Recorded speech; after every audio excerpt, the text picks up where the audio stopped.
distinguished representatives of the government of Turkey, excellencies, representatives of foreign missions, co-hosting parties to this forum, including the Metropolitan Municipality of Gaziantep, UNDP, UNHCR, IOM, the Union of Municipalities of Turkey, United Cities and Local Government, and WALD, representatives of UN agencies, representatives of civil society organizations, dear partners and colleagues, ladies and gentlemen, friends.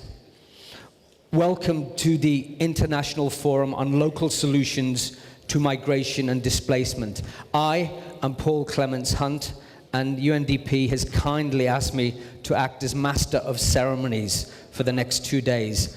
I see myself as your friend at the podium and a signpost for the event. So why are we here? And what is the direction of travel? Just as cities like Gaziantep and those global cities represented here by mayors from around the world are building bridges of welcome for refugees and migrants, so must this forum build bridges. First, to the Global Forum of Refugees in Geneva that UNHCR and the government of Turkey will present in mid-December. To that first Global Refugees Forum, this forum will offer the Gaziantep Declaration, and that will be open for signature from 2 p.m. today. It will be presented at the first ever Global Refugee Forum in Geneva. Secondly, this forum will build bridges to the world as our message of best practice for local solutions spreads. To conclude with one last question for the forum participants, how do we do this? Let's get our message out. Simple housekeeping. On the back of your badge, you have the ultimate social media package to get our message out to the world and to get the Vice President's message out. So use that app. Above all, this forum is to share your experience, learning, and let me now pass on to the brilliant Maria Ramos, who will moderate our first plenary session. Maria, thank you, and the podium is yours.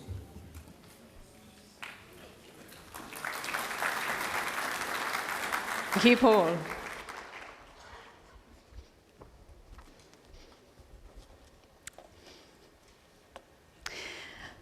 Your Excellencies, distinguished guests, ladies and gentlemen, Günaydın, Gaziantep'e hoş geldiniz. Welcome to you all.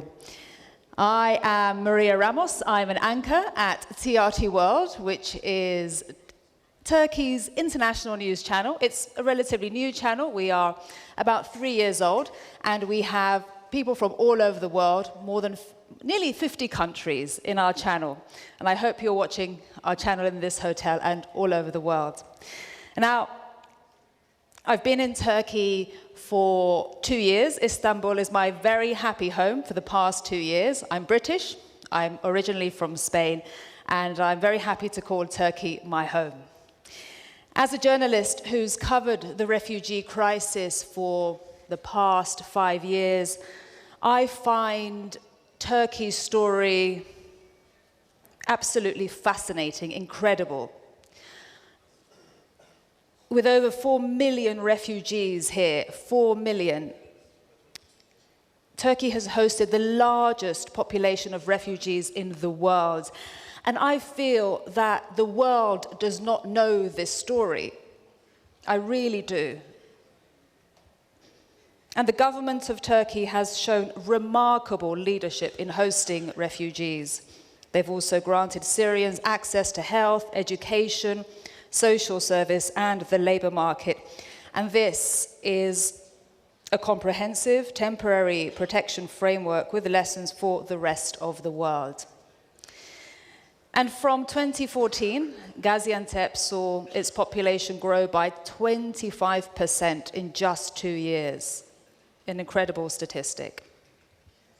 And this pushed the municipality to completely transform its response. And it is municipalities like Gaziantep, which are on the border with Syria, that are the first true responders to refugees and migrants. And it is the sheer scale of the need of refugees that requires the international community to step in and to support the government with extra capacity to deliver services, protection and assistance. And ladies and gentlemen, the Republic of Turkey, and we are truly honored today by the presence of the Vice President and the inspirational Mayor of Gaziantep, who together are setting a standard of good practice that can be built on and enhanced all over the world. And that, ladies and gentlemen, is why we are here today. For the next 2 days, welcome again, hoş geldiniz to all of you. And now it gives me great pleasure to ask to come to the floor and give the opening remarks to the Mayor of Gaziantep, Fatma Şahin. Please join me in welcoming her. The floor is yours. Thank you.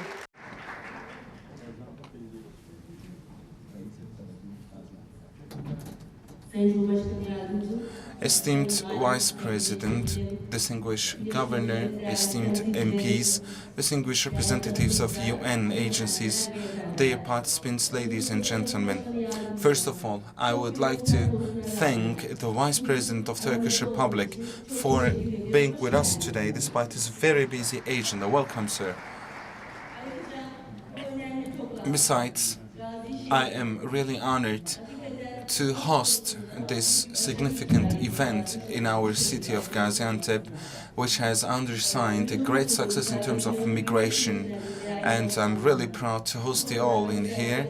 And I would like to thank the presidents of the UN agencies on behalf of myself and on behalf of my city for allowing us to host this event. We are all witnessing the time and the place, and considering the direction of the world, we are all witnessing its direction.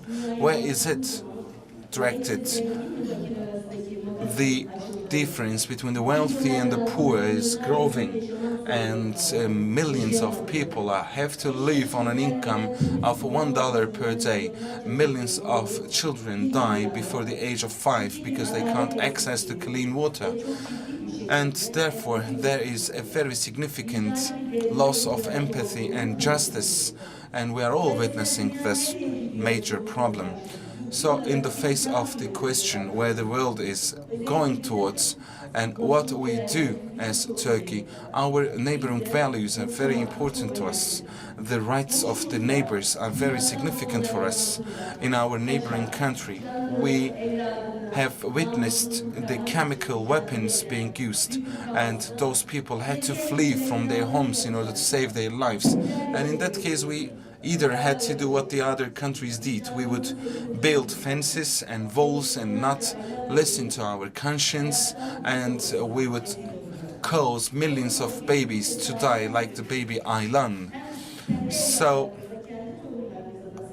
how would we be comfortable with this? And according to our belief, how would we account for this in the other world? So, under the leadership of Mr. President Erdogan, we took our actions, and when I was the former Minister of the Women and the Family and Social Affairs, we worked around the reforms with respect to the Syrian refugee crisis, and I witnessed his efforts by myself.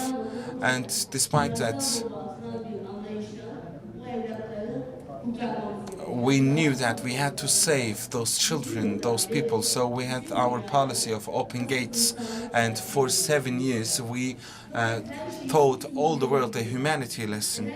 But everything has a sustainability, and every city has a capacity to absorb certain things. So First of all, I would like to tell you about what we did, because we have too many representatives of the international agencies here with us, and we have already discussed and experienced this with our mayors, and we're also hosting them here today, and I would like to thank them all for their efforts, because the local governments have been challenged with a great burden. So we created a model of living together, a model of fraternity, brotherhood and sisterhood, and the local governors, the mayors and the governors of the districts have worked all together.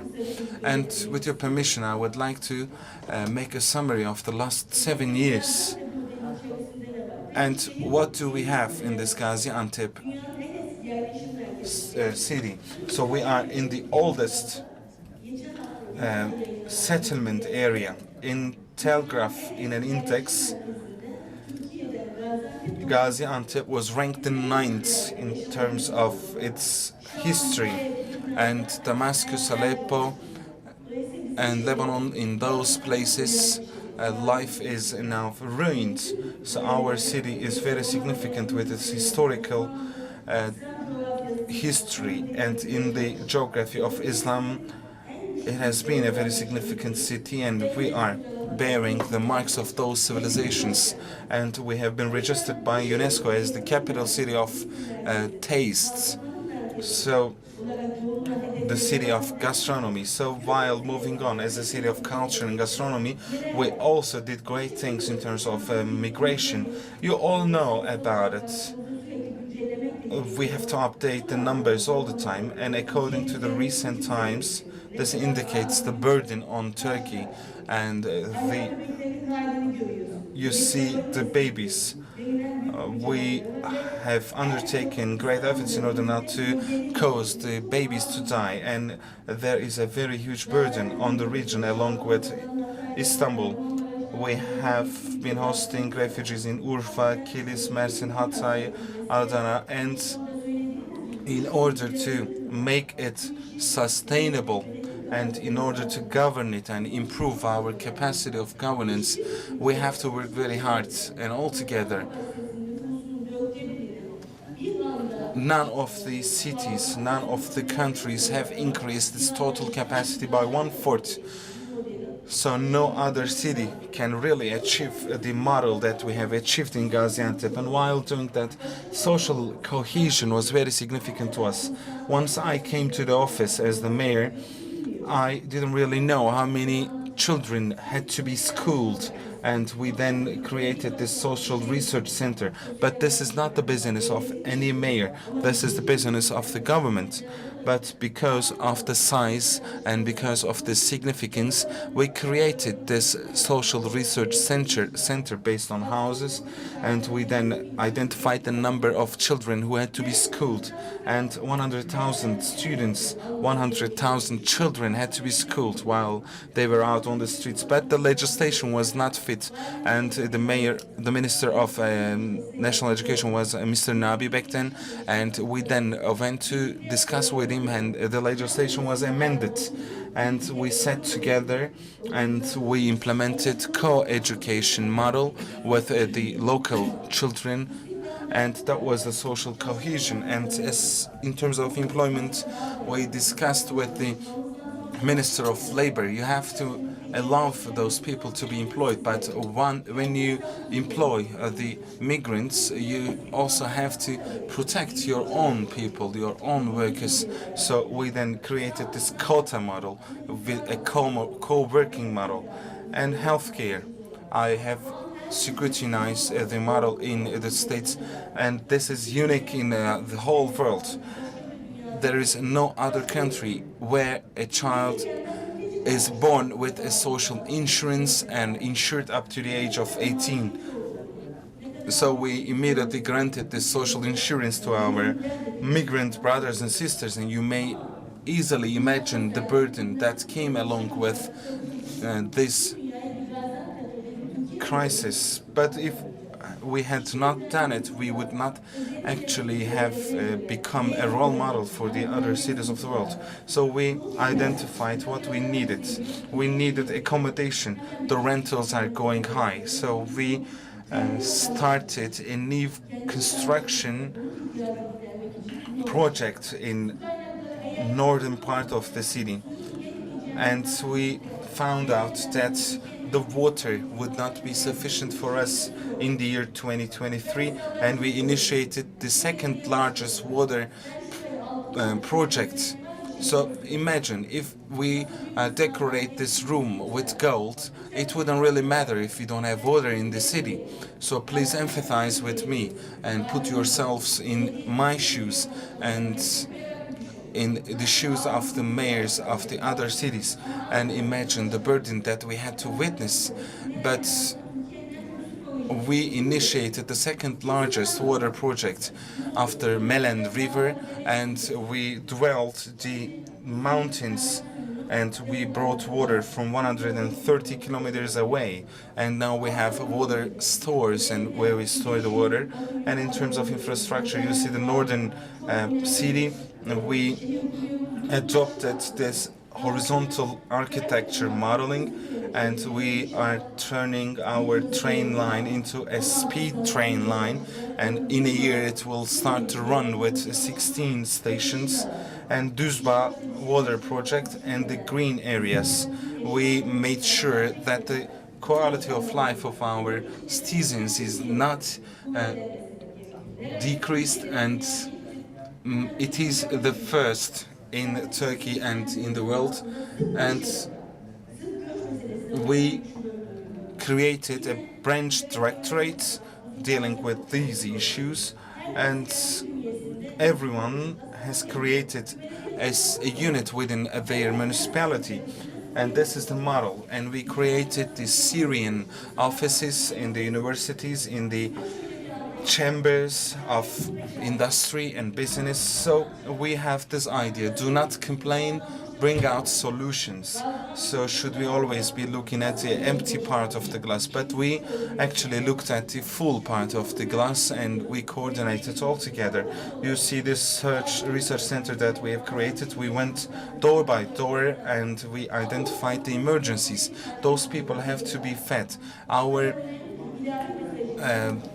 religion tells us that we have to give away zakat or alms to the others. So our religion says you have to be generous. If it was not for this generosity, and if it was not for this Ansar brother and sister understanding, we would really fail. But now we have to make sure that we administer it, and we can't do it alone. And with a good governance model, we have to make sure that we achieve it. We created this Ansar Community Center, and we placed our brothers and sisters into this, and we taught them Turkish language, and they were all given the courses that are given to our citizens of Gaziantep. And you see our fieldworks, our language courses, and we, for example, created a glass workshop, and a Syrian sister or brother learns how to make glasswares in this workshop. And in our Sada Women Solidarity Center, we also achieved exemplary projects, and a disability-free center was created by Kuwait Fund. I would like to thank Japan and JICA for all their support in our infrastructure works. We were significantly supported by Japanese government, but the funds from Europe were not really good enough, or they were not really sufficient. There is of course a good intent, but there is too much procedure, and there is always a 30% loss between the source and the money that we obtain, and there are fixed expenses that the NGOs have to incur. And the great model is JICA. We worked greatly with the Japanese, and we created this center with a Kuwait fund.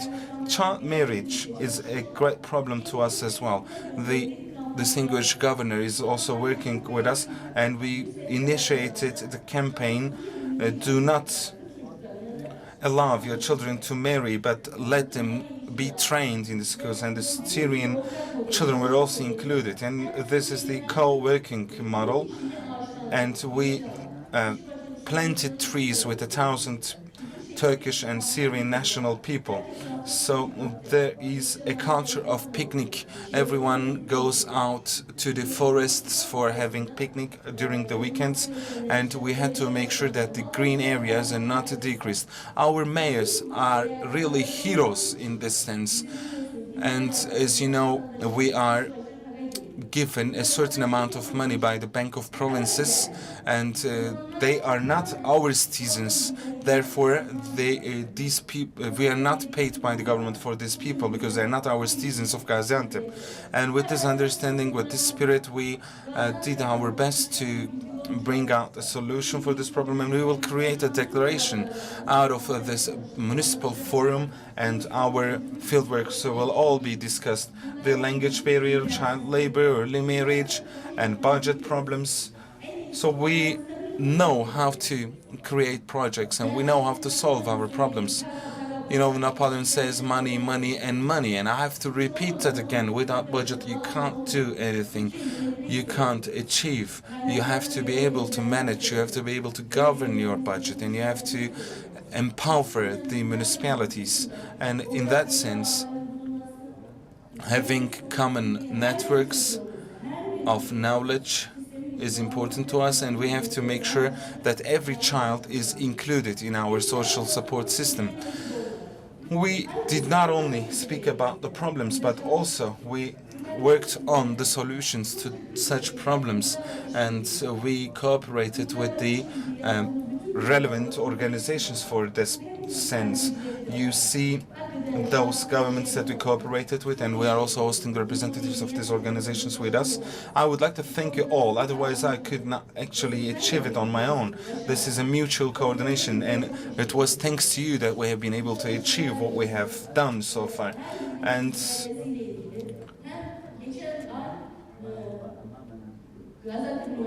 last month we had our global Migration Congress in Gaziantep University with Professor Ali and with Professor Edibe. We created a Syrian office, and we came out with a booklet for the migration problem, and we also worked on the relevant models with Sanko University. We have the academy, we have the field people, we have the relevant authorities who can bring solutions to such problems. So I expect a lot from this municipal forum, and let's not allow the children to die anymore. Let's make sure that the people are happy, and let's co-construct a world of love and humanity all together. I salute you all from the deepest of my heart. Thank you.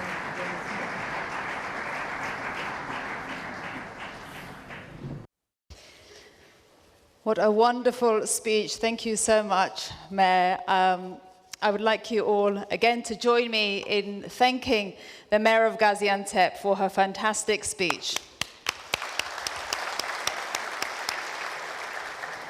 I was particularly touched by the water project, the distance, the child marriage project, prevention project, and the culture of picnic. And I like what you said, mayors really are heroes. And now, ladies and gentlemen, I would like to give the floor to Alvaro Rodriguez, UN officer in charge. Turkey, the floor is yours. Welcome. Your Excellency, Vice President of the Republic of Turkey, distinguished Governor and Mayor of Gaziantep, and distinguished government representatives from other provinces, from different municipalities, senior government officials. I would also like to acknowledge the presence of senior representatives of UNDP, UNHCR, and IOM, as well as other UN agencies that have been involved with this forum, and of course supporting the cause of helping refugees and migrants in Turkey. And of course, we also understand that we have partners from around 12 other countries, so we also welcome the international guests. On behalf of the United Nations agencies in Turkey, and especially on behalf of UNDP, UNHCR, and IOM, I'm very pleased to welcome you all to this first international forum on local solutions to migration and displacement. In welcoming you, allowing me to start by extending appreciation to the government of the Republic of Turkey for their leadership in hosting the largest refugee population in the world, and in the continued generosity and tireless efforts being made by you to support the 4 million refugees in the country. Turkey continues to stand out as a best practice in terms of government leadership in providing assistance, but also in its involvement in global policy processes to capitalize on lessons learned from the Syrian crisis. For example, through the Global Compact on Migration and an event, the Refugee Forum, coming up in December. Turkey has adopted a comprehensive and generous policy framework that grants temporary protection status to Syrian refugees, including access to health, education, and social services, as well as employment opportunities and language training for newcomers and long-term residents alike. Turkey has demonstrated practical and concrete ways in which to respond to a large refugee situation, with Turkish municipalities, such as Gaziantep, having played a pivotal role over many years. Gaziantep, we've already heard, has about 1/4 of its population consisting of refugees.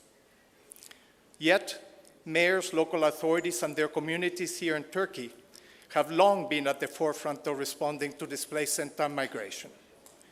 Municipalities have led social and economic inclusion efforts, such as facilitating access to services for refugees and migrants, and implementing expanded infrastructure and administrative systems to accommodate increased demand. Local authorities are those closest to the people and confronted with unique challenges and opportunities on a daily basis as to try and service host communities, the host population, as well as the refugees. They are therefore in a position to transform local development and accelerate innovation by facilitating the inclusion of refugees and migrants as well. The international community, UN agencies, and NGO partners have been providing support through what we call the Regional Refugee and Resilience Plan, 3RP, to deliver immediate humanitarian and protection assistance while working on sustainable solutions to immediate needs. Guided by the localization agenda, the 3RP strives to implement activities as close as possible to the beneficiaries, as the distinguished mayor has highlighted already. You will find in your folders a set of briefs outlining best practices and lessons learned from each of the partners behind the organization of this forum. Let me outline 3 key points that stand out in my opinion. First, our support to municipalities should aim at strengthening their overall resilience, helping them not only to cope with hosting refugees and migrants, but also to adapt and transform their work to further local development for Turkish citizens. As such, a key aspect of our support in Turkey has been to assist municipal services and use them as a strategic entry point for the introduction of more structural improvements in local governance and service delivery. Second, municipalities are central to social cohesion and to socioeconomic inclusion. While this needs to be tailored to each national context, you will hear striking examples, notably from Istanbul municipalities, on how the inclusion of refugees in local consultative, participatory, and decision-making processes have helped identify specific needs and foster harmonization. In Turkey, like elsewhere, and this would be my third point, employment rapidly becomes a major challenge for both refugees and host communities. Again, municipalities have a key role to play by regulating businesses and employment practices, but also by mobilizing development organizations, local companies in the private sector, and chambers of commerce, very significantly, as has been done here in Gaziantep, to harvest the productive potential of refugees and support their entrepreneurship. Your Excellency, following the affirmation of the Global Compact on Refugees and adoption of the Global Compact on Migration at the United Nations General Assembly in December 2018, this international forum provides a unique opportunity to share and document experiences of mayors from around the world to support and achieve the objectives of the global compacts in their communities, as well as local development actors. And we're very pleased, of course, to be here in Gaziantep. That has been such a global model for this. As you will know, the SDGs, or Sustainable Development Goals, adopted by the world community in late 2014, underpin the ongoing work of the UN and all stakeholders here in Turkey. The UN and Turkey, with the support of its partners, is taking up the Secretary General's call for making bold changes in the UN development system to fulfill the UN's promise for dignity, prosperity, and peace for all on a healthy planet.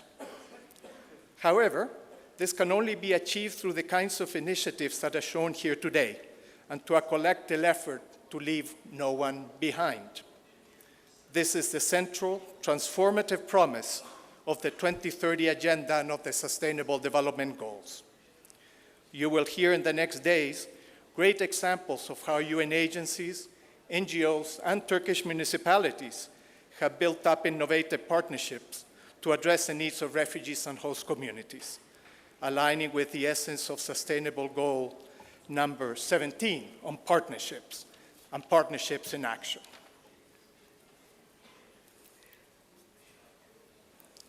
Through the debates and discussions of the next days, we want to provide the evidence of successful municipal initiatives that are replicable and scalable, two big words, in response to refugees and migrants' challenges.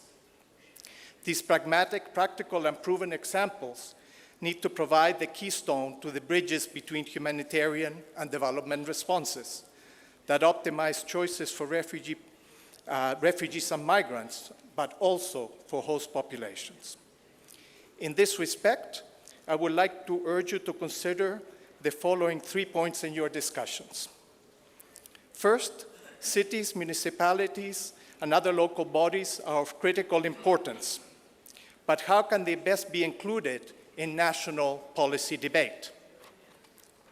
Second, international donors, as well as other sources of public and private finance, need to support local municipalities, as municipalities are at the heart of the innovative approaches in response. Now, how can this be resourced in an environment that is increasingly financially constrained globally? And third, we need to formulate, implement, and most critically prioritize municipality-level partnerships and support networks to make them more relevant for host communities and refugees. So I would like to ask particularly our international participants to share their experiences. Again, and in concluding, I would like to thank the Vice President for his time in joining us at this event, for the Governor and the Mayor for their leadership, and all UN agencies, but in particular UNHCR, UNDP, and IOM, who have been leading this effort together with local authorities. So I wish you a productive workshop. Teşekkür ederim.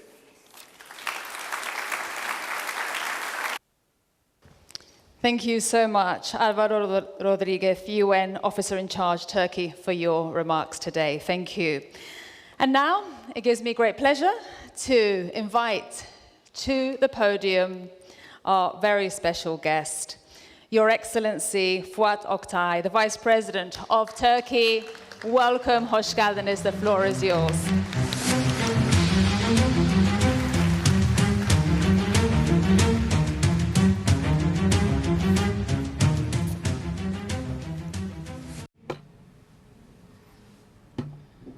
Sayın Valim, Esteemed Governor, değerli milletvekilimiz, esteemed MP of Turkey,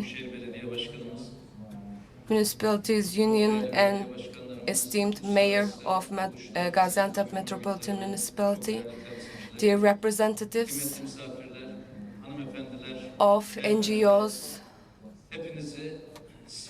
dear participants, ladies and gentlemen, I salute you with love and respect.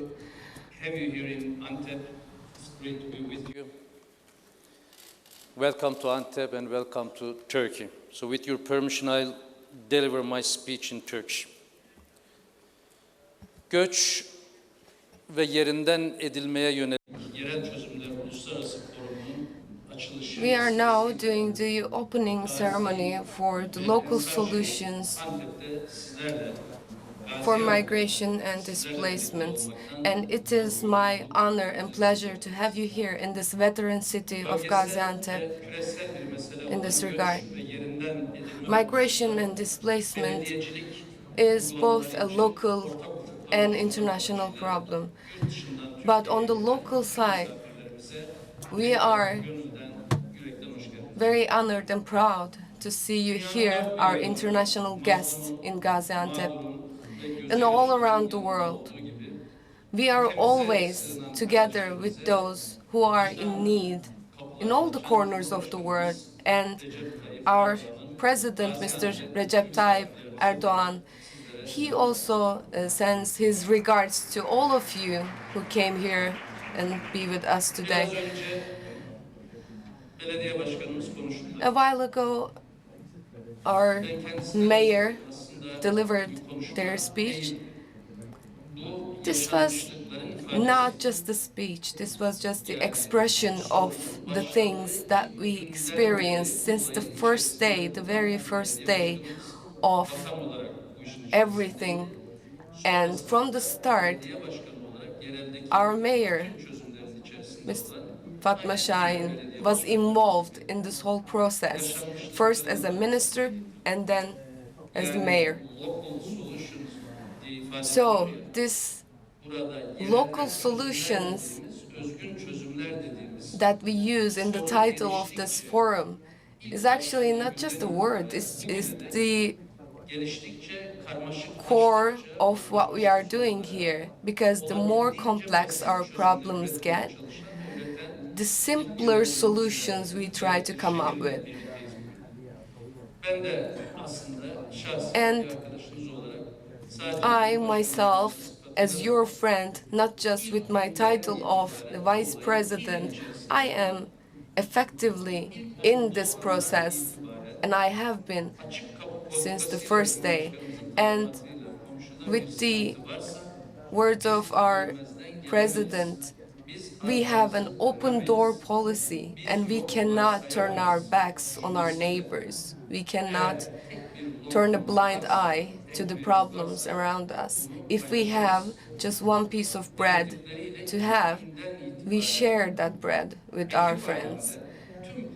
And with all of our agencies, all of our institutions in the central government and in the local government, despite all the complexity of this problem, we are trying and coming up with solutions since the day one. So these problems we are experiencing, we are not tackling them just theoretically. We live in the experience, we live in these problems. And with our international partners, with United Nations, with European Union agencies and partners, we can closely see how much help is coming from which agencies and which partners. The irregular migration is affecting all the countries in the world, and especially the forced migration that we are experiencing because of the conflicts and wars. It is a very tough problem, not just for our country. And almost 71 million people are displaced and forced to migration. And the basic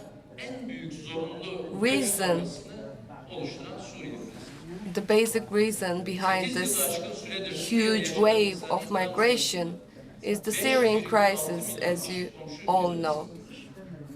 5 million people from Syria moved and migrated to other countries, neighboring countries, and 6.6 Syrians in Syria were displaced.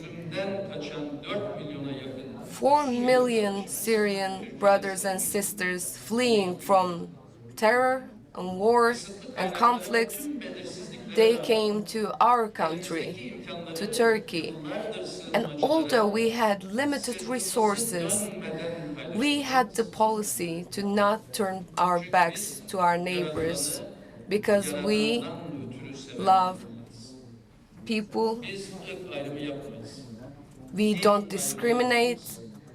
We don't discriminate races. We don't discriminate religions. We don't discriminate at all. We have never done it, and we will never do it. We have always stated that the international community, regarding this migration problem, they really didn't do everything they could on their part. So, for the next generations, they didn't leave a legacy behind themselves. But as Turkey, we didn't do just our part. We also took on our backs the responsibilities of the international communities in order to leave a better legacy to our next generations. Throughout history, the land of Anatolia opened its gates to everyone who was fleeing from wars, conflicts, or any kind of trouble. Only looking at this problem just through the eyes of the temporary shelters or the centers we have for the Syrian refugees. Remember the first day in 2011 in Hatay. We had the open door policy since day one.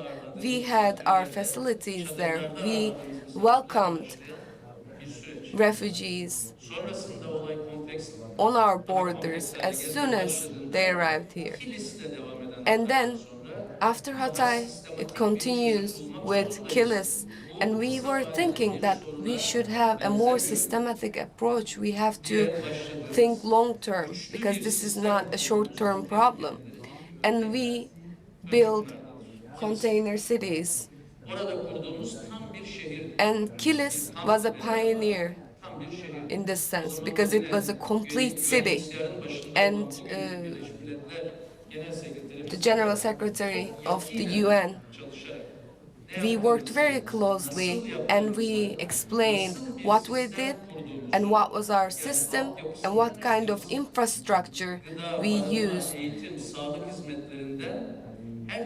The health services and the employment courses that we provided, the social coherence programs that we planned, every kind of humanitarian approach,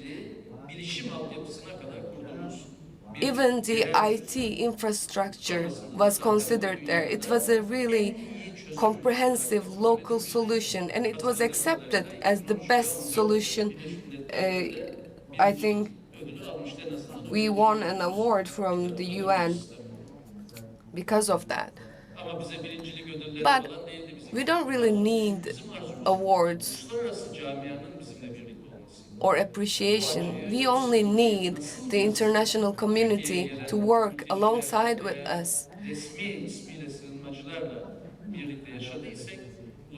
And we have gone through this whole process with the refugees, with the asylum seekers, with the migrants. And the international community should walk this path alongside us. Remember, Urfa, all of the districts, Adıyaman, Maraş, Osmaniye,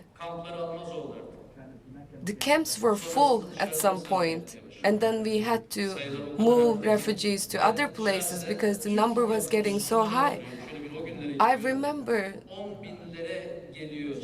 the first presentations, for example, back in the day when this whole project started. I remember my presentations. We were talking about 10,000, 30,000, and we were considering what will we do when it comes to 100,000 refugees.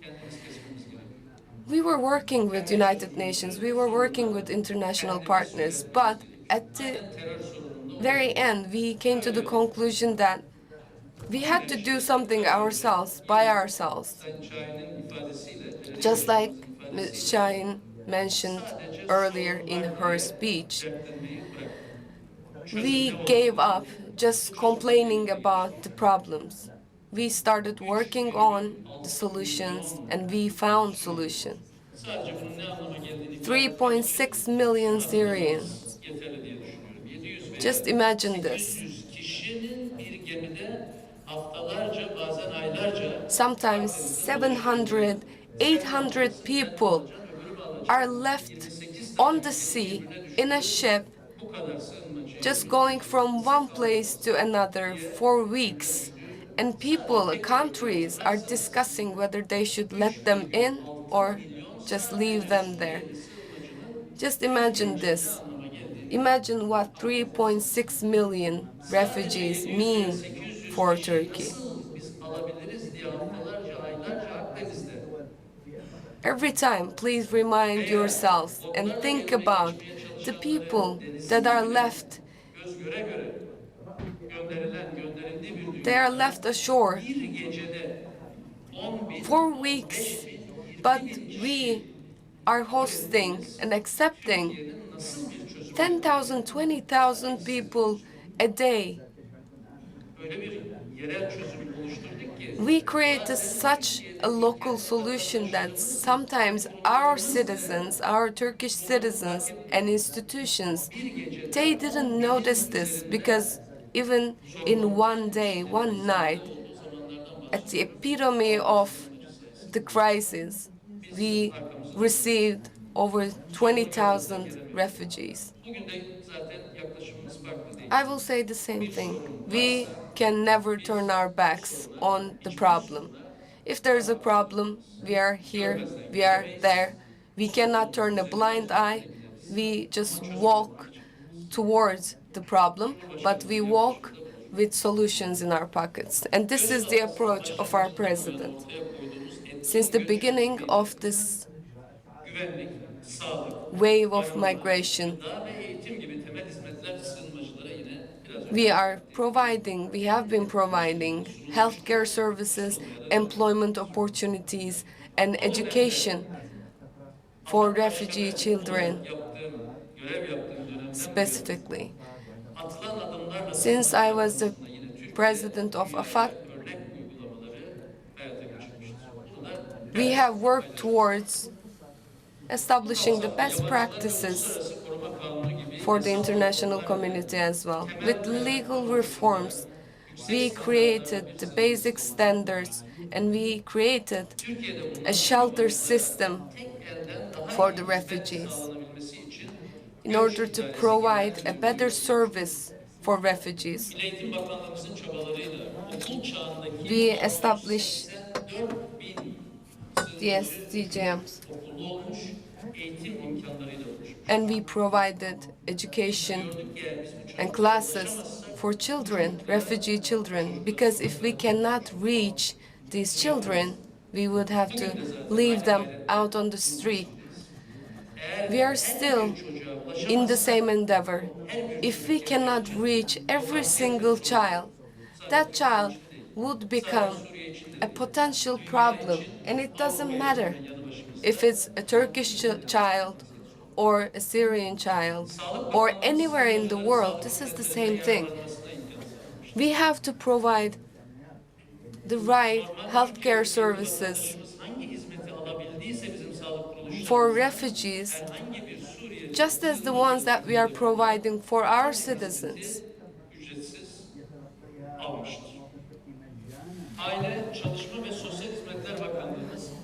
The Ministry of Family and Social Affairs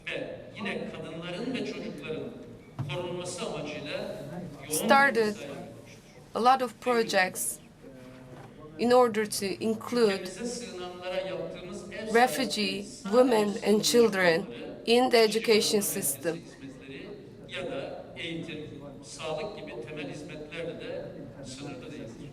And this is not just limited to our services around health and education. The most important pillar in this whole process is the social coherence. The central governance, local administrations, and the civil society are working together in order to create solutions. All the solutions that I've covered so far cannot be provided to the migrants centrally. In order to make sure that we effectively deliver it to the migrants, you have to be working with the local governments, and what we do is actually taking over the burden of the local governments.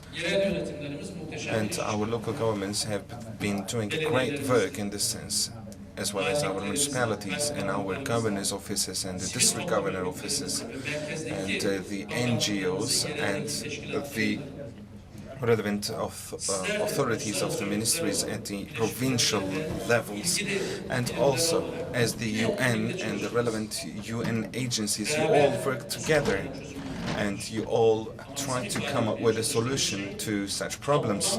And what I would like to say is about the efforts within the total efforts, and we see that international solutions and international aids are almost nothing.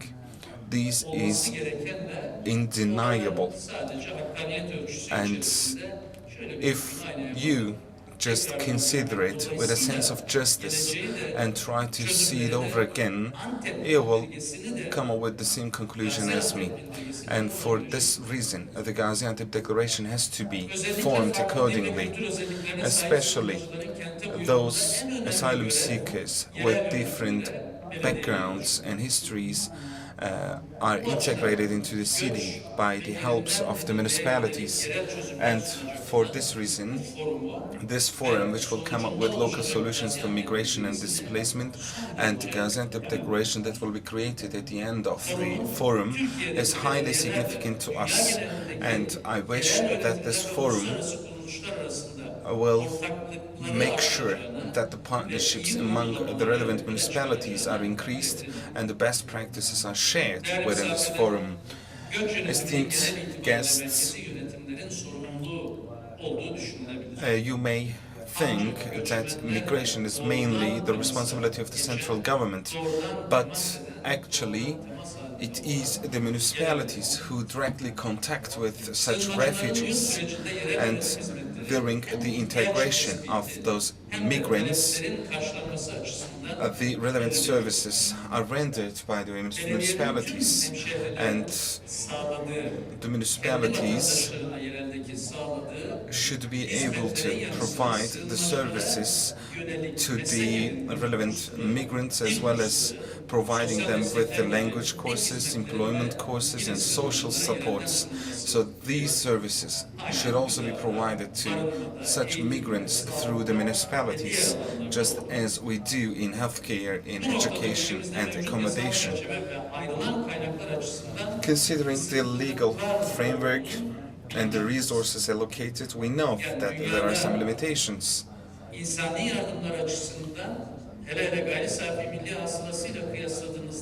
Considering the amount of aid that has been granted to the migrants in comparison with its national income, Turkey is the country that has granted the highest amount of aid to such people. But regardless of your efforts, it is still not sufficient to overcome the challenges faced by the municipalities. Her Excellency, Ms. Mayor Fatma Şahin mentioned about the budget allocation to the relevant cities, but we were unable to allocate any budget to the municipality of Gaziantep for the migrants. Gaziantep is hosting 500,000 people, and Kilis province is hosting twice the population. And just think about its infrastructure, its sewage system. It is not even sufficient. The city has its own green areas. They have to be preserved. The cleaning services, the superstructure, accommodation services. So you have to host twice the population, and you have to offer the accommodation services to all those people, but your current stocks will not be enough. As also the need for electricity or water or schools. Imagine yourself as a parent of a child. You have your kids who are attending school, and next month you see that this number of students in the classroom have been doubled or have been increased by 3 times. And those children have to study together with your own children. We don't want to discriminate among them. You may remember at the beginning of the crisis, we were training those children in the camps in Arabic languages, and we wanted to make sure that they do not lose an academic year, and they were trained in accordance with the Arabic curriculum. But we then found that the problem is elongating, and it will take a longer time, and in order to make sure that they are integrated with our children, they were then schooled and they were trained in accordance with the Turkish curriculum. So put yourself in the shoes of a parent. Your child is attending the school with the children who are barely speaking Turkish. So the seasons in Adıyaman, Adana, Kilis, Hatay, Urfa, Kilis asked for support. They were not angry, they were not upset with it, they did not rebel, they did not complain, but they supported us in order to become a part of the solution. They asked us in the other countries we visit, how did you really achieve? You have the number of migrants twice the population of the city, and those people are not complaining, and they asked us how we really managed it. You don't need to study a PhD thesis for that. If you go around our country for a week as a tourist, you will easily understand how we really solved this problem. We like sharing. I remember it very closely. In the region named Kobane today, in Ain al-Arab, I remember ISIS and PKK and YPG were torturing those people, and I remember them jumping over the wired bulbs, those fences, and I remember the women and the children crossing the border. And just in 4 or 5 hours, I remembered those children were playing happily around the camp. And you have to know that we did not solve it only with the resources of the public, with the central government. We were able to do that with the local people. Those people came to us and they said, I have this house and I am giving my house to you, please place them in my house. They need more than me. Please use my home, they said. So many citizens said the same. And today we have the same people who can easily give away their houses to those migrants. In the spring peace, we had to do something. And we said, if the people jeopardize our security, we will not turn a blind eye on this, regardless of what the others say. And if there are people in pain by our side, we again said we can't turn a blind eye on this. But when we took action, the whole world reacted. And if we ever see people in pain again, we will not tolerate it. We did not tolerate in the past, we will not tolerate in the future. And we will be part of the solution, we will never be part of the problem. And we have our exemplary municipalities who alleviate their financial constraints through the NGOs, and they actually dealt with these problems at the local level with the NGOs. And the Turkish Union of Municipalities created special units serving the migrants, and they coordinated with the UNHCR, and they conducted social cohesion projects. And one of the best examples in Turkey is Gaziantep Municipality in Turkey.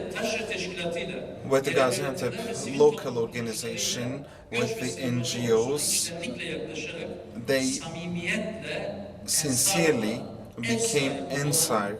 They became the hosts for the refugees and the asylum seekers. They did not only open their doors, but also they opened their hearts to those people.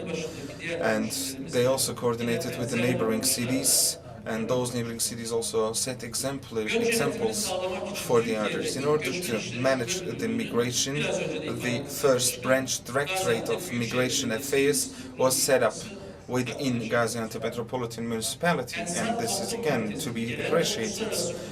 Ensar Community Center was opened, and through the projects coordinated with the international and national NGOs, Gaziantep Metropolitan Municipality became a refugee-friendly organization, and they worked hard for the migrants along with the local citizens, and I would like to appreciate Ms. Fatma Şahin and all the local government workers for all their efforts.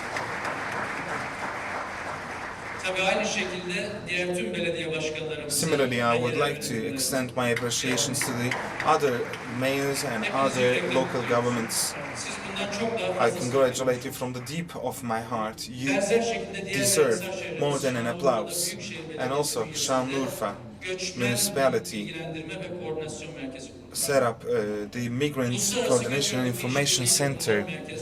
In this center, established with IOM, services are granted to the refugees in the areas of psychology, employment, and legal affairs. Most of the time, they have, for Kilis Municipality also opened up occupational courses for the migrants, and they are also offering trainings to the migrants for their employment, and they were all integrated into other businesses. And Kilis Municipality is also working with the international and national NGOs for making sure that the women migrants are also integrated within the labor market. And they also became sister municipalities with the other foreign municipalities. Gaziantep Municipality Mayor and Kilis Mayor Abdi Bulut and all the other mayors who contributed to welfare of the migrants, as well as the governors and the local governors and the representatives of the relevant NGOs. I would like to extend my appreciation to all of you. Your experiences will be shared in this forum, and they will set a reference for the future works. Esteemed guests, for the Syrian refugees and for the displaced people, we are not only limited to the people living within our country, but also across our border. We will be creating a safe zone for the internally displaced people, and we have offered our services to them across the border as well. Millions of people have been displaced from their homes, and in order to make sure that they return to their homes, we are the only country who is putting sincere efforts. Turkey is the only country working for this purpose, for those people to return to their homes, and Turkey is spending days and nights for this. We are not intending to make it a policy of speculation or a policy to promote our country, and Turkey is the only country doing this in this sense. With our olive branch and Euphrates shield operations, we created safe zones in Syria, and those are the habitable places within Syria right now. So you can directly ask your question, how is it possible that Turkey is the only country putting efforts in this sense, to the General Secretary of UN? And I believe he can better answer this question, because he knows the best what we did back then and what we are doing today, and he is the one supporting us to the greatest extent. I would like to thank him as well.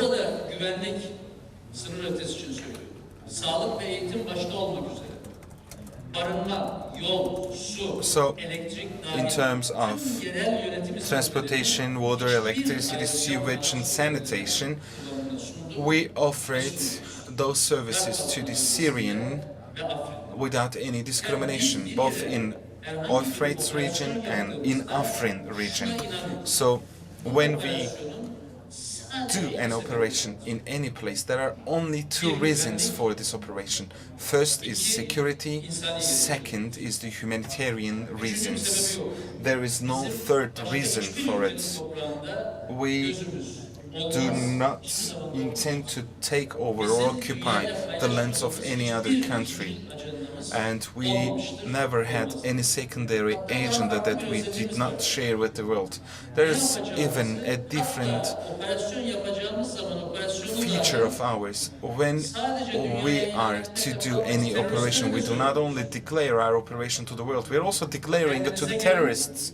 We say, bring yourselves together, otherwise we may suddenly come. And they very well know what we mean by coming suddenly, all of a sudden, and the world knows it very well as well. We first say that there is a problem here. This problem requires a solution, we say, and sometimes they say, you are speaking of such things loudly as Turkey. Initially, we do not actually speak of it loudly. We only look into the eyes of the international communities in such international forums, but they do not understand us. Then we whisper. We use our gestures to tell them. We whisper into their ears. They still do not hear us. Then we speak normally and they do not understand. We're unable to tell ourselves. Then we raise our voice and we are unable to tell. Then we have to do our own business on our own. And we will be doing the same from now on. And wherever we go, we make sure that those places are governed by local authorities, members of which are elected by the citizens of those regions. So the local people immediately create an assembly, and then the system that we create, very similar to the camps, is done by the local citizens. And with our sister municipality services, we offer them our services in terms of education, health and security, infrastructure, superstructure, road and transportation, and everything is offered to them at a local level. And nearly 370,000 people went back to those areas which were cleared of terrorism. And also we're supporting them with agricultural activities, with infrastructure activities, and we will be doing the same in the east of the Euphrates, and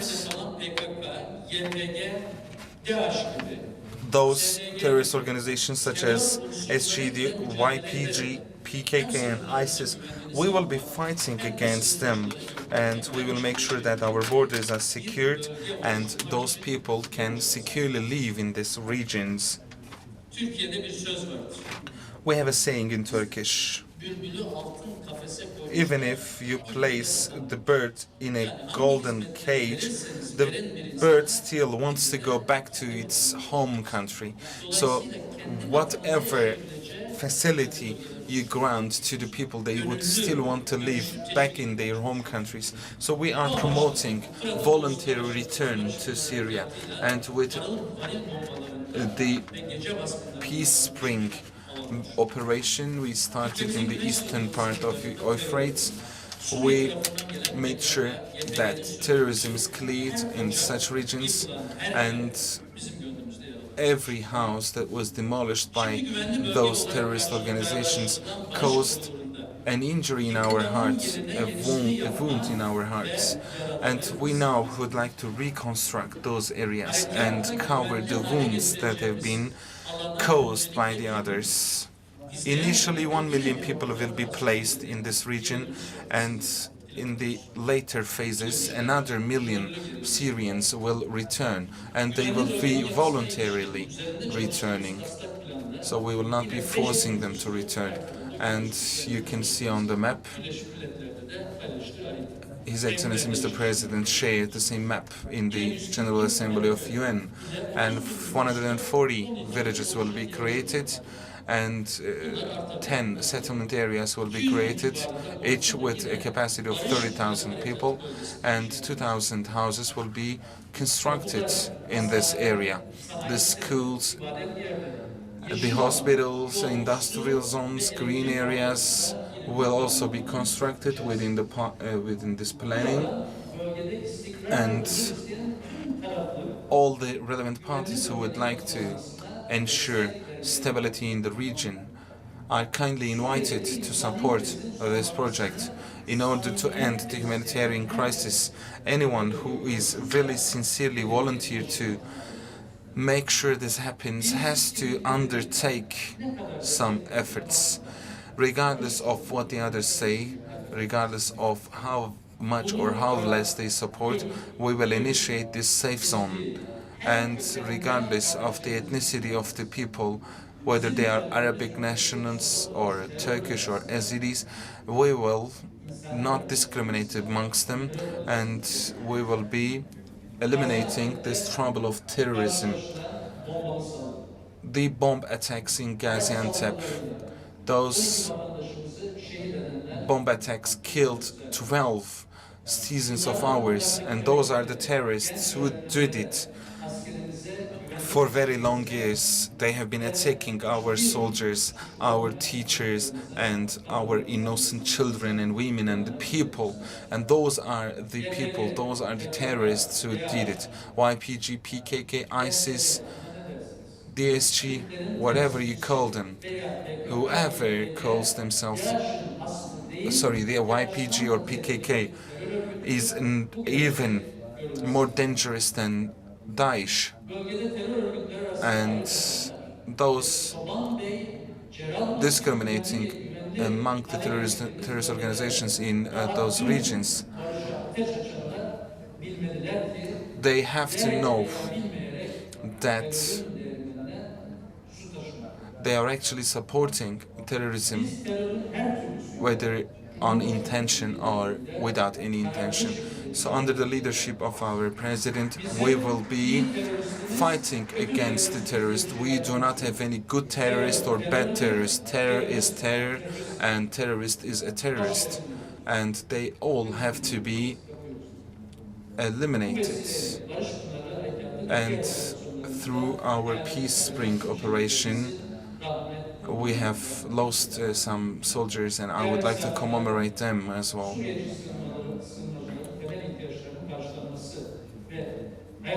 So in order to meet the basic needs of the Syrian refugees and improve their quality of life, we will keep mobilizing our resources. But their integration into the city they are settled requires multi-party or multi-stakeholder solutions.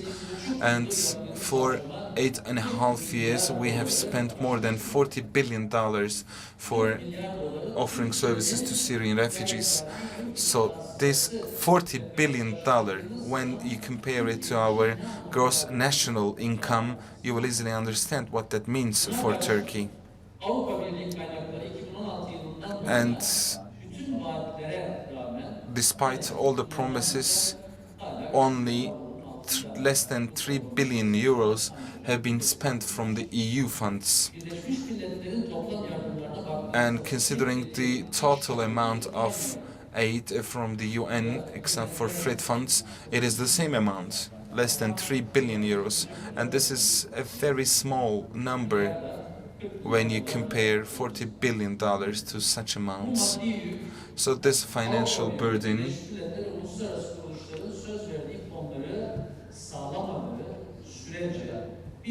will be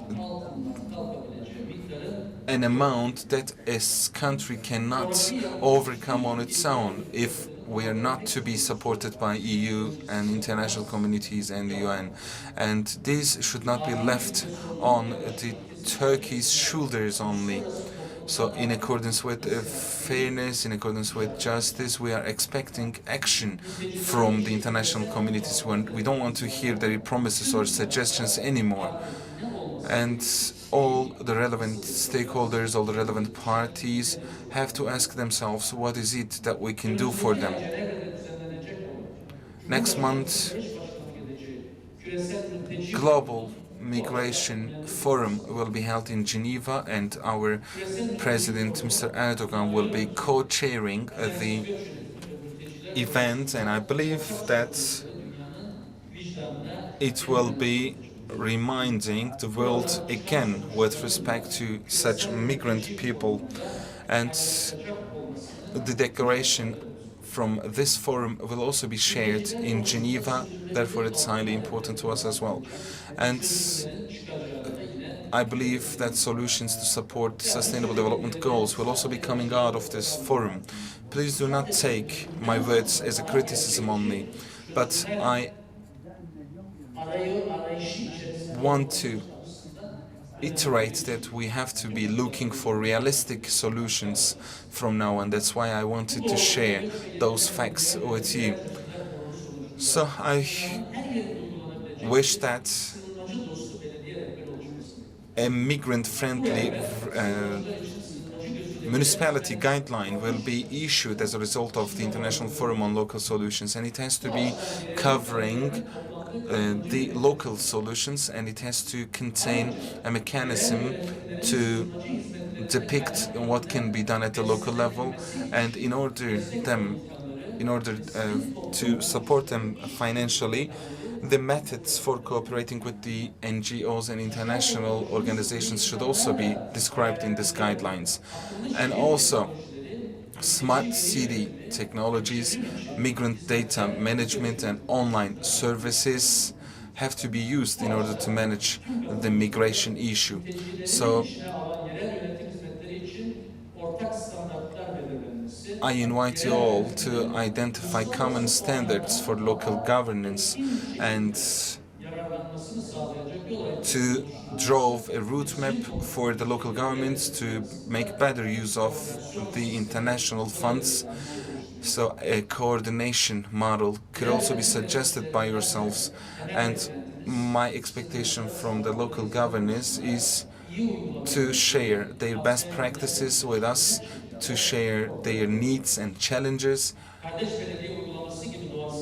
and the practices such as sister municipalities have to be initiated, and it should be turned into a field of coordination. And for our migrant brothers and sisters to live peacefully in the city they are placed, these are needed. Esteemed guests,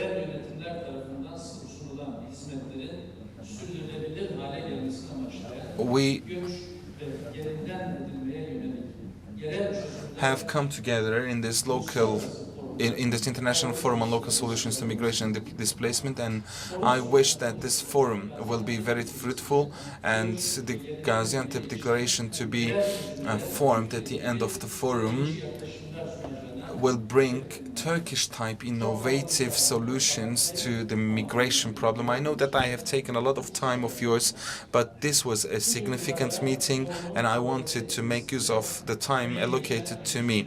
And I would like to thank UNDP, UNHCR, IOM, Turkish Union of Municipalities, Gaziantep Metropolitan Municipality, and other municipalities, as well as international humanitarian aid organizations and all of the other local governments for their contribution to this forum. I salute you all respectfully. Thank you for your kind attention. We thank again our distinguished guest, the Vice President of Turkey, for being here. It was great to have him. Now, I would like to call to the stage Jill Helke, Director of Department of International Cooperation and Partnerships from the IOM. Welcome to the stage. The floor is yours. Thank you. Good morning. Excellencies, ladies and gentlemen,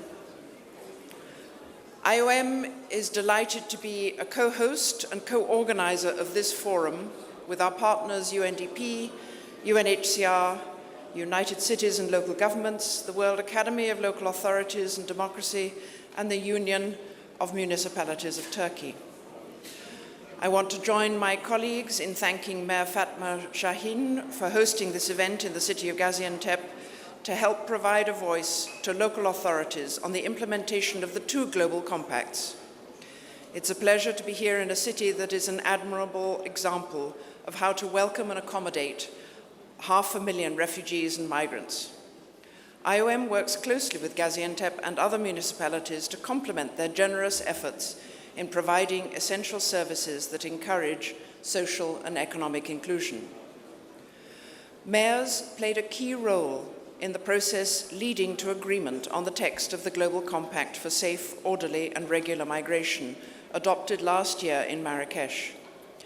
IOM was pleased to be able to support that process through its work, in particular, among many other initiatives, by organizing the Global Mayoral Forum on Human Mobility, Migration and Development and the Mechlin Global Conference on Cities and Migration in 2018, in partnership with sister agencies and with UCLG. The Global Compact for Migration is the first document adopted by the UN General Assembly that recognizes so explicitly the role and importance of local authorities in fostering good migration governance. Mayors should use this recognition and the commitments made by states to push for more systematic and regular consultation between national and local authorities on migration issues. Next year, the regional reviews of the Global Compact on Migration implementation will begin. Governments should ensure that local authorities are consulted in preparation for this process, and mayors should press them on this. IOM will be doing its part to encourage such consultations. We are delighted that our efforts to ensure mayors have a voice in the context of the Global Forum on Migration and Development, as civil society organizations and the business sector do, have borne fruit in the form of the Mayors' Mechanism. In its first months of work, the Mayors' Mechanism has developed a roadmap to help cities join forces to contribute to the implementation of the Global Compacts. Responding to the call to action of the Mayors' Mechanism is a way to exercise local leadership for global impact. At local level, mayors have a key role to play as leaders in communities to promote social and economic inclusion, defend social cohesion within their communities, and to push back against negative narratives around migrants and refugees that are disconnected from reality. Mayors can help ensure that at least local policies and attitudes are shaped more by sound evidence and the global common commitment in the Agenda 2030 to leave no one behind, rather than by fear and the impulse to exclude. The role of mayors and local governments is increasingly being recognized at national level. Some governments included local authority representatives in their national delegations to the Puerto Vallarta and Marrakesh conferences. We hope for and will press more governments to do the same for gatherings which will be instrumental for the GCM regional reviews in 2020 and for the International Migration Review Forum in 2022. While local and national priorities on migration are set according to local contexts and conditions, international cooperation is key to achieve progress, including through the use of mayoral networks and exchanges of experience and knowledge, such as this forum. We look forward to productive dialogue here, during which local authorities can exchange experiences, both the good and the bad, of their interactions with national authorities and their efforts to implement the SDGs, the GCM and the GCR at local levels.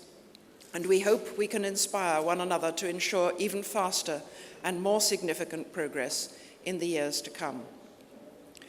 We, both as IOM and as the coordinator and secretariat of the UN Network on Migration, commit to support and amplify the voices and messages from this meeting so that all our efforts can be more successful.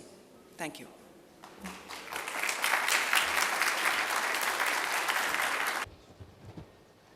Thank you so much. Jill Helke, Director of Department of International Cooperation and Partnerships at IOM, thank you very much indeed for your remarks there. And thank you all for staying. I know we're running a bit late, but thank you for your patience. And now I'd like to call upon the second speaker, Daniel Endres, Director of the Global Refugee Forum at UNHCR. The floor is yours. Thank you so much.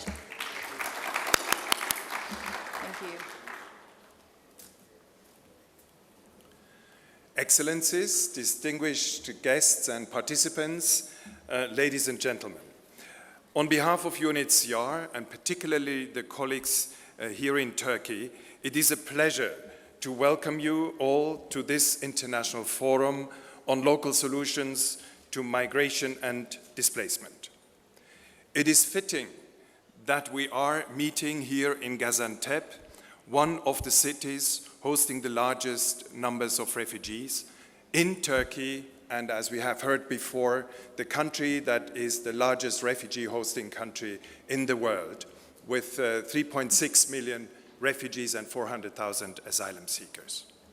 Here in Turkey, refugees have found protection, renewed opportunity, a restored sense of dignity and inclusion in host communities. I can think of no better place to share experiences, lessons learned, and innovations than here in Gaziantep. We're living in an age of increasing urbanization. Not surprisingly, the largest urban refugee population is found here in Turkey. Almost all refugees in Turkey have chosen to live amongst Turkish people, mainly in towns and cities. We're grateful that Turkey has given them this choice.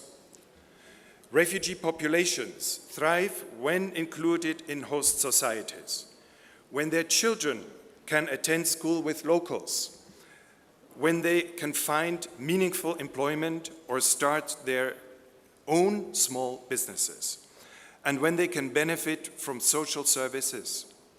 The future of the international protection regime is closely intertwined with the inclusion and acceptance of refugees in cities. Today, UNHCR establishes camps only as a last resort. And the benefits of inclusion can extend far beyond the refugees themselves. The evidence is increasingly clear. Host societies can also derive benefits by including refugees amongst their communities. But let's also face it, hosting refugees is a burden. It can cause tensions with communities, competition for scarce resources and services. And this only underscores what we have heard already this morning, the need for all of us to collaborate with you and to support your efforts, particularly as the years go by. If and when refugees go home, the bonds with the host community often endures and can enhance prospects for peace, economic prosperity, and good relations amongst neighbors in the region. Without question, cities are also often at the forefront of creativity and innovation. Many of you here are at the key agents of change, and many of you have achieved impressive results, and our host today, Fatma Şahin, herself is a champion of these important changes. All of you in this room have valuable insights, good practice, and lessons to be shared. Refugee inclusion is rarely an easy and straightforward path. It requires vision, innovation, the ability to mobilize public opinion and support, and most importantly, political courage. Solidarity is essential. The Global Compact on Refugees recognizes this basic truth. The Compact calls for more equitable responsibility and burden sharing and innovative, comprehensive approaches to refugee situations. The Compact speaks specifically to the needs of refugee hosting countries and communities and to the responsibility of all other countries to support them. We will have to work differently, and we can already look at encouraging signs in the past. Returning to the example of Turkey, the Regional Refugee and Resilience Plan, the 3RP, co-led by UNHCR and UNDP, as mentioned earlier, emphasizes the strategic importance to provide further support to local authorities and municipalities.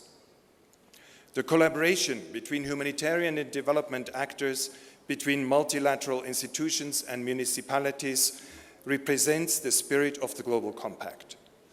The 3RP is also an acknowledgement of what we have perhaps always known, namely that social cohesion is only achieved through constant dialogue, through the participation of refugees and civil society, and most importantly, by following the lead of visionary mayors and municipal authorities. Refugee inclusion in Turkey and elsewhere is rarely a straightforward path. It requires time and patience. It requires collaboration among public services and civil society at every level. It requires us to build public support and goodwill in communities that often have little to spare. It requires refugees to adapt and to navigate different ways in doing things. And it demands a shared vision of humanity and solidarity. None of this is easy. As many have already heard, the first Global Refugee Forum takes place next month in Geneva, and it is co-hosted by Turkey and 4 other leadership countries in terms of refugee management. We are encouraged that the event is drawing presidents and ministers, but we also know that the pledges they make will be based on best practice in cities and towns, your practices, your experiences, and your challenges. For this reason, the forum will also highlight the work of municipalities in fostering the inclusion and acceptance of refugees. It will provide a space for cities to share some of the lessons learned, good practices developed, and strategies adopted in responding to refugee situations. And of course, the Gaziantep Declaration will embody all this, and we are greatly looking forward to that. Finally, we would like to thank to all those who have worked so hard to bringing this event together, and we are greatly looking forward to listen and learning from you in the next 2 days. Thank you very much.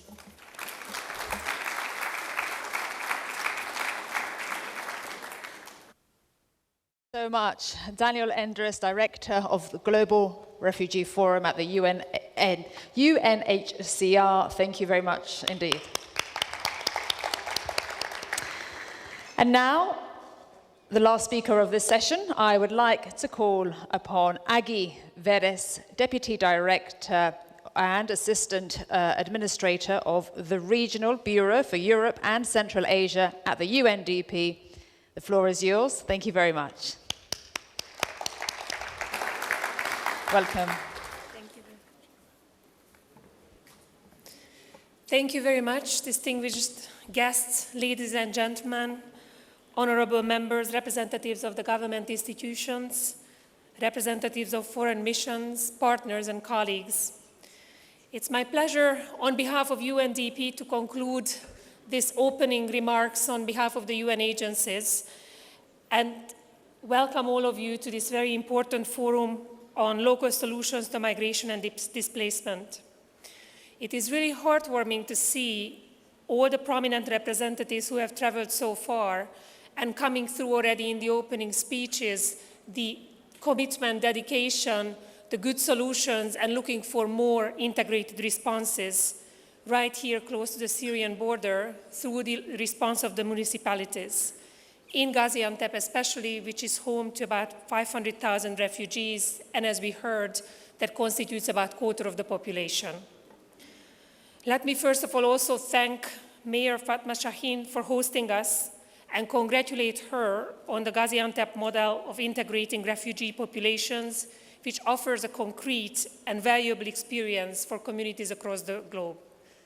I really hope that the experience of Gaziantep, the other municipalities in Turkey, and the experience of the international community along the same lines will offer us new ways of looking at the old problems, but also coming up with solutions, partnerships that take us forward.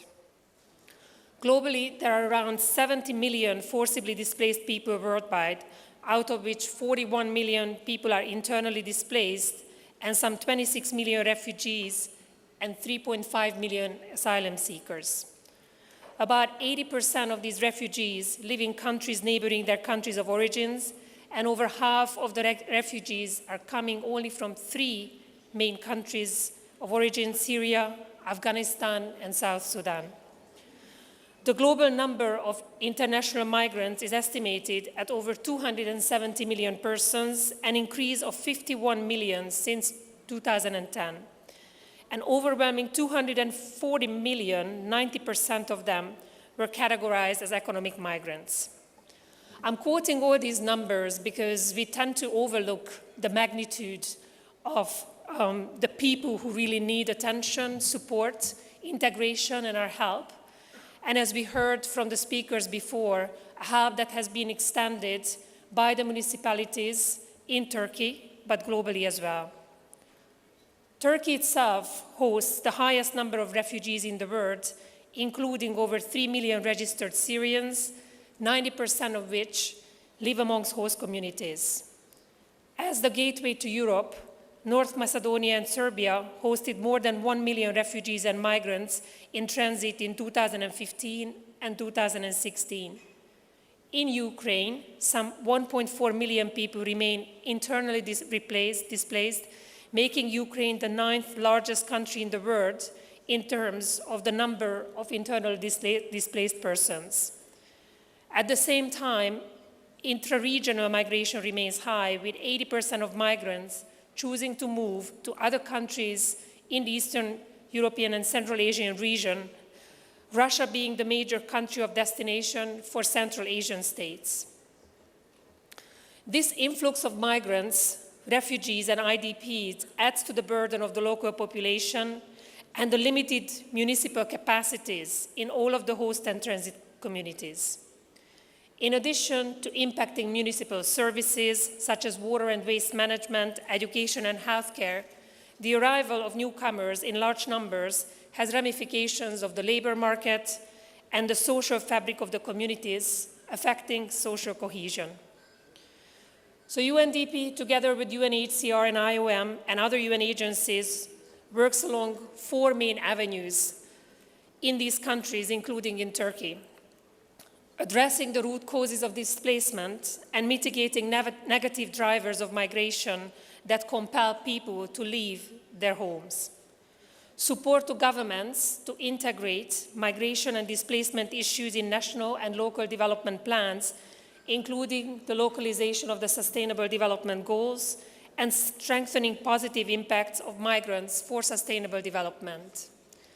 Thirdly, supporting refugees, migrants, IDPs and host communities to cope, recover, and sustain development gains in crisis and post-crisis situations, supporting national and local authorities to achieve sustainable community based in reintegration.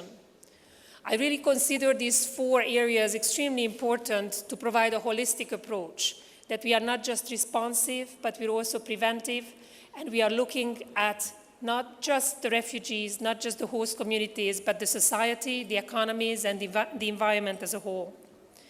In particular, in Southeast Anatolia, as part of our Syria Response and Resilience Program, we are implementing a comprehensive set of activities to enhance the capacity of authorities to deliver efficient municipal services, to create jobs with the private sector, as well as to provide Turkish language courses for those arriving to Turkey.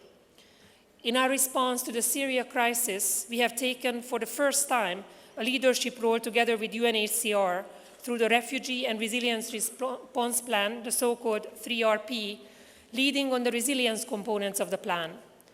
The 3RP has proven not only a successful way to provide an integrated humanitarian and resilience response to one of the largest crises at our time, but also emerged as a global model that inspired the Global Compact of Refugees. We really see and consider resilience as the ability to cope with and recover from shocks, sustain development gains. This includes strengthening the required capacities at all levels for the refugees, the host communities, as well as the national and local institutions to be better able to resist shocks. These are not one-time events. These are the processes of our times that require supporting all stakeholders to ensure tolerance and social cohesion among refugees and host communities. As such, resilience has been the guiding principle for our work, for UNDP's response to large-scale displacement. As the UN Development Agency, we are trying to connect interventions, including humanitarian and crisis response, to national and sustainable development priorities. The response of Turkish municipalities, such as the Gaziantep Metropolitan Municipality and other municipalities through Turkey, hosting record numbers of migrants and refugees, is a global example of linking successfully humanitarian assistance with development goals. It demonstrates how refugees can be actively included into national and local services and actively contribute to the local economies. To conclude, let me underline that this event is a milestone in shaping the global thinking, the global agenda on migration and displacement. We are less than a month away from the Global Refugee Forum to take place in Geneva in December, and we will have the opportunity to showcase how support to local authorities could be one of the key and efficient avenues to address the challenges of displacement, converting them into benefits for both the displaced and the host communities. Responding effectively to large-scale movement of people is impossible without inserting the municipal, local, and national perspectives together into an ongoing global and regional policy discussion. So I want to thank you for being here, but beyond this event, to be part of the process and joining hands for this important work, joining your forces and voices to formulate the perspectives and to create partnerships to support refugees. We need to support the refugees, the migrants, and the host communities and local institutions, and I'm really sure that the next 2 days will be inspiring, both in terms of sharing experience, discussing the way forward, and coming up with new solutions. Thank you very much, and looking forward to further engagement. Thank you.